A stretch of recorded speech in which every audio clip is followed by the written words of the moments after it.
The country will soon pass another grim number, 700,000 Americans who have died from COVID and related complications.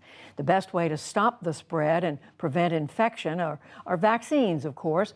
But throughout the pandemic, there have not been many helpful or easy treatment options once people become infected. Now, as William Brangham reports, a new antiviral drug from Merck offers hope for keeping patients with COVID-19 out of the hospital and alive. That's right, Judy. The only information we have about this drug comes from Merck itself. Federal regulators and regulators abroad haven't seen any of their data.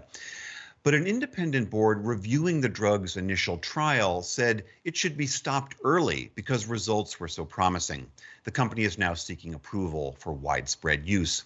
To understand how this might help fight the pandemic, I'm joined again by Dr. Nahid Bhadlia. She's an infectious disease specialist at Boston University School of Medicine, where she runs the Center for Emerging Infectious Diseases Policy and Research. Dr. Bhadlia, great to have you back on the NewsHour. What do you make of this drug? Is this a possible new tool for us? Well, William, if the data pans out, an oral antiviral has been the missing piece in the way that we respond to this pandemic. And the reason it's important is because currently the data that's presented by this press release, which of course we need to validate, shows that if given in the first 5 days of illness, it can reduce hospitalizations and deaths by 50% in people who at least have one medical condition. The difference, though, is compared to monoclonal antibodies, this is something that you can take by mouth. And the use of monoclonals has been limited is because it requires intravenous infusion, and that requires a clinic. If you can give something by mouth quickly after diagnosis, you're improving the access of the drug to more people. You're keeping more people from getting into the hospitals, and you may also reduce the time that people are contagious, which could reduce transmission as well. So a lot of promise there, although the one thing that I will say is that it needs to be linked with testing. We're limited a bit on the way that we test, and you have to have confirmed COVID-19 to then qualify to take this pill. But right now, rapid tests we're still being plagued by shortages in many parts of the world, as well as in this country. Right. You can't give the drug to people who are infected if you can't figure out who's actually infected. So it's easier to use. You don't need to do it in a hospital. It's in a pill form. Sounds like you don't need to refrigerate it or any of those concerns like we have with the vaccines. Are there other challenges? I mean, do you have a sense of how quickly this might be manufactured and distributed? Again, if it gets approved. I think that we would have to hear from the manufacturer about their capacity, right? This is the way that a couple of good things about this drug as well as potential caveats. So I'll start with the caveats. One is it's not a replacement for vaccines because it's always going to be better for you not to get infected. This is a drug that you would get if you ended up getting, unfortunately, a breakthrough infections, or if you're in an under-vaccinated area, which are seeing, of course, high rates of hospitalizations. It'll make a big impact.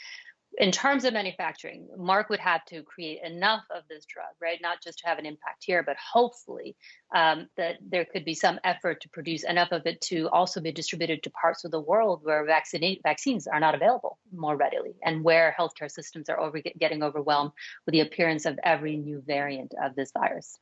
So can you explain how that works? If ideally we get vaccines to every nation and every population that wants them, but prior to that, you're sort of describing this as a kind of a bridge until vaccines get out there. How does this compare to what a vaccine does as far as its effect on your body?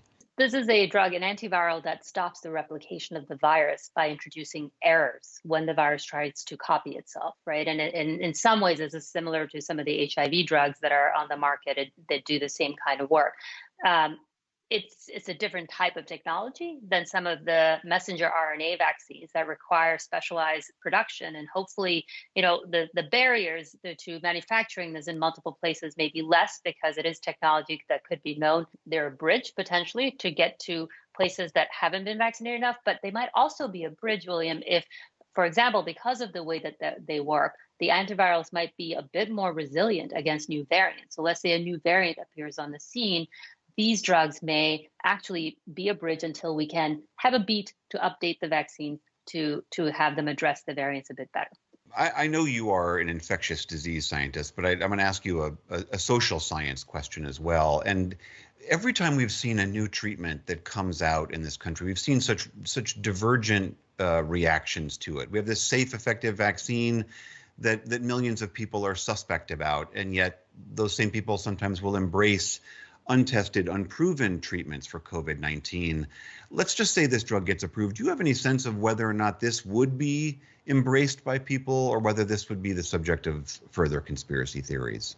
Well, I think disinformation and misinformation are challenges that are unfortunately here to stay. And I would not be surprised if there was some amount of misinformation, disinformation around these drugs as well. I think what hurts us is when those, disinformation and misinformation pieces actually get amplified by larger media platforms around certain drugs or vaccines, which is what you saw with these highly effective vaccines. So I'm holding out my pessimism potentially that even despite having potential antiviral that is available, that we may see scenarios where people just don't take them because they get politicized. And I really hope we don't see that. Well, let's hope when we see the data that there's actually some good news. Nice to occasionally be able to report that. Dr. Nahid Bhadlia, always good to see you. Thank you very much. Thank you.